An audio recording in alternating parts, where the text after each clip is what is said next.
Hello everyone, today's book celebrating Indigenous heritage is called Sweetgrass, and this is by Teresa Mayuse and illustrated by Jessica Jerome, who are both Indigenous creators.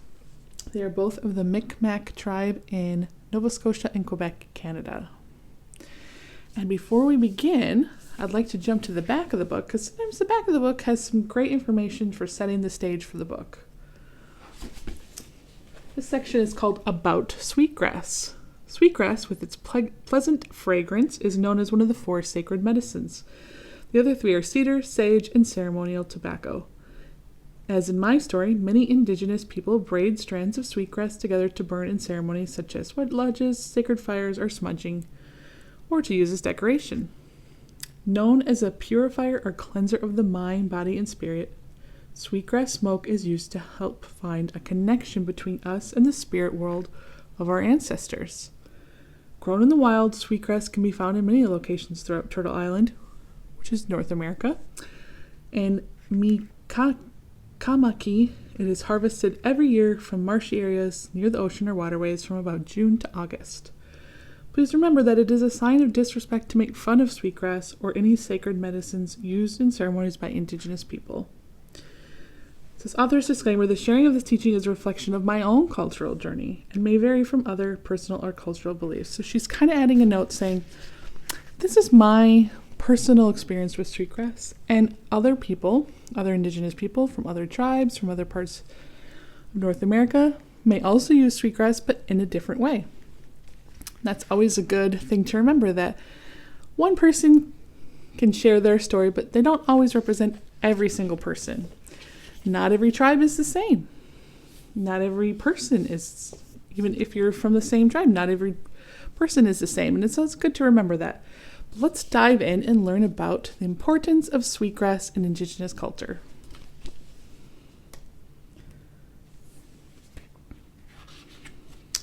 Got sticky pages right off the bat. So here we have a braid of sweetgrass on the title page.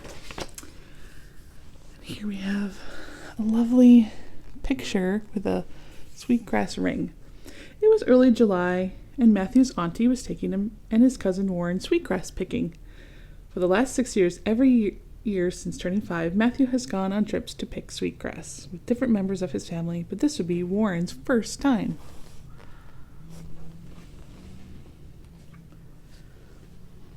Before leaving, Auntie made sure the boys had proper clothing and footwear. She suggested long-sleeve shirts, pants, and rubber boots, or old sneakers and hats. "Why do we have to dress like this, Auntie?" asked Warren. Auntie explained, "We will be picking sweetgrass, where other types of grass grow, and they can make your skin itchy. Wearing long sleeves can prevent that. The ground where sweetgrass grows can be soggy in spots, even muddy. So wearing old footwear or rubber boots will help keep your feet dry. Also, there aren't any trees or bushes to give us shade when we pick sweetgrass, and that's why I suggest you wear a hat." Sounds like Auntie has a lot of great advice, because she's probably done this many times. She kind of knows what you need. Once they were properly dressed and ready to go, Auntie asked, "Did you remember your sacred medicines to make an offering?" Matthew and Warren nodded. They knew that when a person takes something from Mother Earth, like sweetgrass, they should offer something back as a sign of being thankful. Today they would leave some sacred medicines on the ground to thank Mother Earth for providing the sweetgrass, and to thank the sweetgrass for giving itself for them to pick. The boys placed their medicine pouches, which held the sacred medicines, around their neck. The pouches were filled with cedar, sage, ceremonial tobacco, and even sweetgrass that had been picked the year before. So they put all of these sacred medicines into this pouch. Indigenous people consider these the 4 main sacred medicines, used most often in times of offering. Auntie was taught to use the 4 medicines, but she knew it was up to each person in their own individual teachings to choose which medicines to use. Some people like to just offer ceremonial tobacco. Just as long as the medicines are used in a good way and given with a kind heart, that's the most important teaching, she told the boys. Yeah, so it's important for Auntie to teach this lesson that when you take something from Mother Earth, we give thanks to Mother Earth by offering these things. She says, I offer all four, but some people just offer one, and that's okay because what's most important is your intention in your heart as you offer it.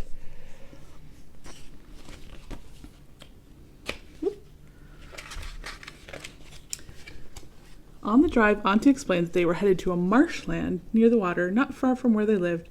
They would have to walk for a bit to where the sweetgrass grew.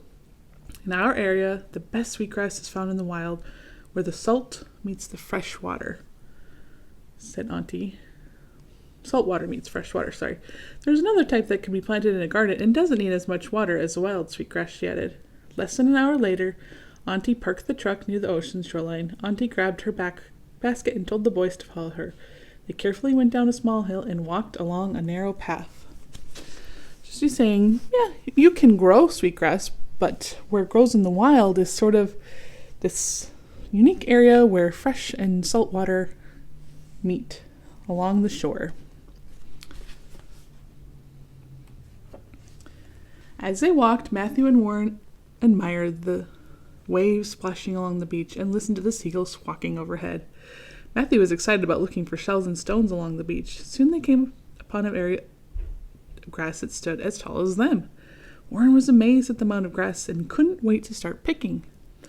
There sure is a lot of sweetgrass, Auntie, Warren said. Auntie and Matthew smiled. No, Warren, that isn't sweetgrass, replied Auntie. The sweetgrass grows below this tall grass. We must be careful where we walk so we don't destroy more than we pick. So, Warren, remember it's Warren's first time doing this, so he doesn't quite recognize what does sweetgrass look like, and he mistakes this tall grass for sweetgrass, and Auntie says, no, it grows below that, so we need to be very careful.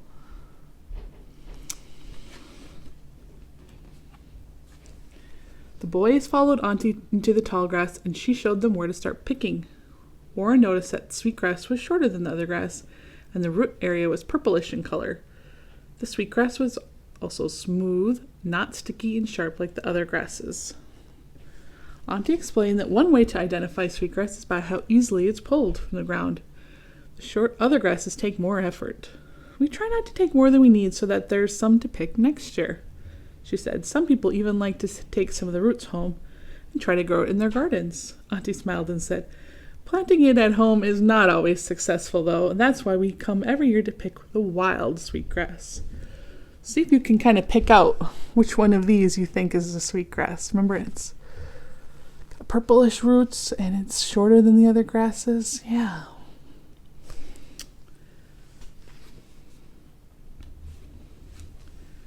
Matthew helped Warren find spots to pick sweetgrass. Sometimes other grasses and weeds get picked along with the sweetgrass, but that's okay, he told his cousin. It will get removed during cleaning time. Warren had thought about picking the sweetgrass was all he had to do and wondered what cleaning time meant. Yeah, I'm curious too. I guess we'll find out together.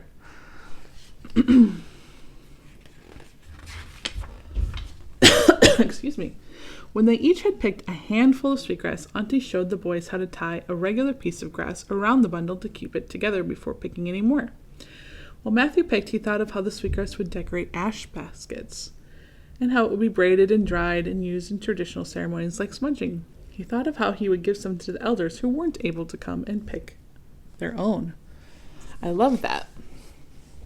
He's thinking of all of the uses of this sweetgrass and also thinking of the elders or other people who may not be able to come pick sweetgrass and how he's willing to share and so that they can partake in the use of the sweetgrass. And I think that's what a generous attitude. So here they're kind of bundling together some sweetgrass. When they each had 2 handfuls, they decided that was enough. Auntie reminded Matthew and Warren that it was important not to take more than they needed so that the sweetgrass would continue to grow for future generations. They placed their bundles into Auntie's basket and were happy to see how much they had collected.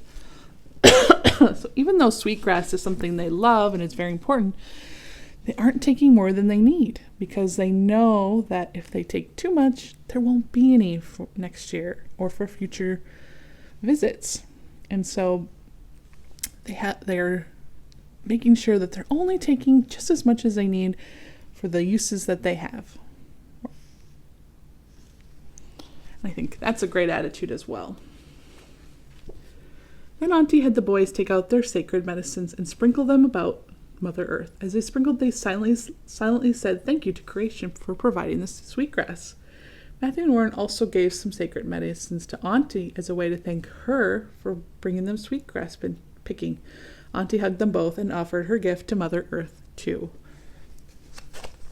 Yeah, so they're kind of, remember that pouch of sacred medicines that they had packed before they left? Well, now they're offering it to Mother Earth and to Auntie. And I thought, what a sweet thing. They remembered that they're really lucky that they have someone in their life that is willing to take them and show them how to do this. It's always great to be thankful. On the drive home, Auntie told the boys the next step was to clean their sweetgrass. It's so relaxing to sit and clean sweetgrass. It gives a person a chance to enjoy the quietness or listen to each other share stories, she said. The boy smiled and Warren decided he was looking forward to cleaning the sweetgrass. Remember, he wasn't sure about that step. Well, she says, it's a lovely time. So now he's looking forward to it. When they arrived home, they sat around an outdoor fire, and Auntie gave them something cold to drink. She sat in her favorite chair and showed Warren how to clean the sweetgrass.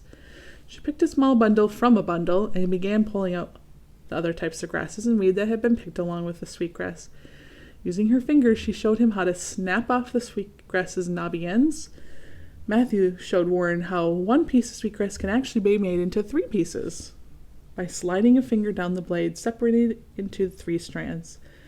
Auntie had them place their clean pieces of sweetgrass in a neat pile. Warren smiled when he realized cleaning the sweetgrass didn't mean washing it with water. So when they say clean it, they kind of mean preparing it, not necessarily washing it, which is probably what I would have thought too when I first heard that term. They're getting rid of all the things that aren't sweetgrass and they're making sure it's clean, and they're separating it into 1 strand into 3. So they're kind of preparing it. Next, Auntie showed them how to make a sweetgrass braid. Many people like to use 3 strands to weave into a braid, Auntie said, but I'd like to show you boys the way I was taught. She took a bundle of sweetgrass and tied one end with red yarn. She separated the bundle into 2 strands, crossing a handful of the back strand to the top of the other. Instead of 3 strands, Auntie's method only used 2. When she reached the bottom, she twisted the 2 ends together to tie a knot. This kept the sweetgrass braid from falling apart.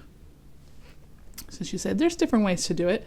You could use 3 strands, but I was taught with 2. So that's kind of a beautiful braid. It took a few tries for Warren to learn how to make the 2-strand brand. Matthew helped him. Matthew ended up making 2 braids and kept some sweetgrass loose so the elders could use it to decorate their ash baskets or burn in an abalone shell for ceremony. Warren made 4 braids and was going to share them with 3 of his family. Auntie made 2 braids and kept the rest to share with others. Auntie had the boys place all the scrap pieces of other grasses and weeds into the fire. When they finished, they gave Auntie a hug and thanked her for taking them sweetgrass picking. So they braided some, but then they kept some for other uses. And here's an example of another use ceremonially. This is a shell, and they're burning burning the sweetgrass. And here's an ash basket. When Warren arrived home, he hung a braid of sweetgrass above his bed so he could smell it every time he entered his room. It always reminded him of his first trip sweetgrass picking. He looked forward to going again next year. There he has it hanging above his bed. And then we read that page. Well, I thought this was a great book to tell you the importance of one of the sacred medicines in many indigenous cultures, sweetgrass. And I can see how even just the act of going to pick it and preparing it was such a bonding and special activity that the aunt and the nephews got to do together. And I think It sounds like a beautiful thing, and I'm happy that I got to learn more about sweetgrass. And I hope you enjoy learning more about it as well. Thank you for reading and learning with me. I hope you have a terrific day. See you soon.